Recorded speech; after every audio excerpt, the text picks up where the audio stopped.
Okay, mga ka-e-bark, no? So, travel natin to hanggang sa customer. So, dito tayo ngayon sa may Mindanao, no? Area. So, may mga advice din ako sa mga bumibili ng e-bike, especially sa Mindanao, no? Ang dami na kasi na-scam ngayon eh. Yung papadala mo, hindi sa door to door, ipapadala sa tracking. Minsan, although may totoo naman, pero umabot sa ng mga isang buwan kalahati. Tapos sabihin ng sabihin ng mga dealer niya na okay, makadating yan mga 1 week. Pero hindi yan totoo. So sa atin kasi, within 1 week makakarating na siya.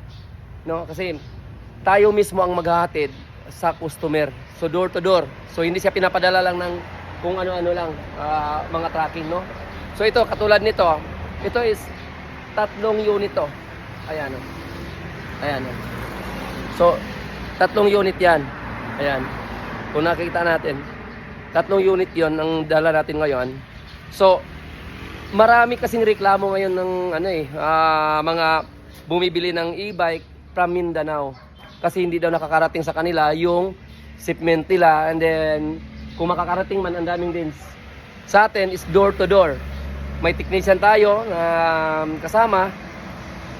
Nandun pa sa gasoline station. Kasi kinuha yung sukli namin doon. So grabe yung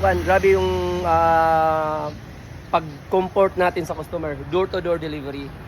So yun guys, no, kailangan yung advice namin, yung bumibili, dami talagang reklamo ngayon, lalo pag mga tracking ngayon. Kasi kami din dati nagpapadala kami ng mga ganyan.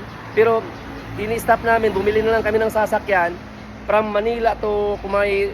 Halimbawa, kung wala kaming unit sa Cagayan, Manila pa, so sarili naming tracking from Manila. Kasi sayang kay Madins. Dami kasing bumibili ng e-bike Manila pa eh. Tapos tracking pagdating doon, sirang-sira na yung e-bike. Daming dins na. Kasi siyempre yung may pinapadala nila, hindi naman aayusin yun kasi hindi naman sa kanila yun eh. Pinapadala lang. Ang kawawa customer, ang daming dins. Talagang basag-basag. So, yun ang ka-advantage kung katulad sa amin na talagang may branch talaga dito sa Bukidnon at sa Cagayan de Oro. So, kami mismo ang magde-deliver doon. Door to door sa customer. Especially ito sa Cotabato to eh. Ang delivery nito eh. So, Cotabato, ang iba naman nito is for Davao. So, talagang makikita mo na nako-comfort yung unit. So, hindi naman masyadong mahal din sa amin eh. Halos sim lang din. So ito talagang magandang tips to para sa mga bumibili ng e-bike. So yun lang man ang advice ko sa mga bumibili ng e-bike, na talagang piliin nyo yung tama at saka yung hindi kayo ma-scam. Kasi ang dami nang hindi nakakarating doon sa paroroonan eh. Kunwari papadala nila tapos hindi nakakarating yung e-bike. Sobrang dami talaga ng sobrang daming mga scam sa ngayon. So sana naman wag nating sayangin yung effort natin at saka yung pera natin para diyan. So yun naman guys yung advice na talagang kailangan bumili kayo ng talagang legit. Hindi yung pwede na bumibili kayo ng sa e-bike sa Manila, papadala lang. Huwag kayong maniwala diyan. Hindi ma-dins, aabot ng 1,000 1 month mahigit. Kung aabot man ng 1 month mahigit, ang daming dins.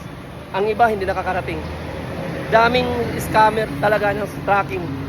Kasi sa amin yung dati, ganun ginagawa namin, papadala kami ng mga 10 units. Pagdating sa wala. Hindi talaga siya dumating. So, pwede nyo i-search kung sa mga balita. Ang dami namang lamang ng balita, ang daming scammer talaga. So, yun lang ang advice ko. And then, thank you.